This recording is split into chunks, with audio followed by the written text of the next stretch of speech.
Hi everyone, this is Miss Brenner. I hope you're all doing well and staying happy and healthy. This is part 2's refresher on figurative language. We're going to be talking about idioms, hyperboles, oxymorons, and onomatopoeias.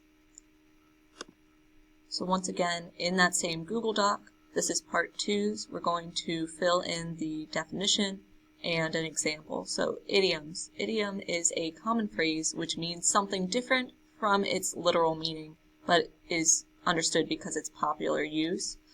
So oftentimes thinking things like giving the cold shoulder obviously is not meant to be taken literally. It's a figurative statement.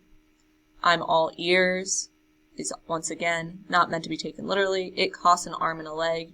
You're not actually removing one of your limbs to pay for something. It just means that it's expensive. Hyperbole. A hyperbole occurs when an author uses extreme exaggeration to make a point or show emphasis. So some examples of this would be, this is the worst day of my life. I can run faster than the wind. I waited my entire life for the bus this morning. All those are exaggerations meant to put emphasis on whatever is causing some kind of conflict for the individual. Oxymoron. An oxymoron occurs when there is a figure of speech that contains contradictory terms in conjunction. So, for example, jumbo shrimp, implying that it is both huge and tiny at the same time. Alone together, implying that you can both be with one person and alone at the same time.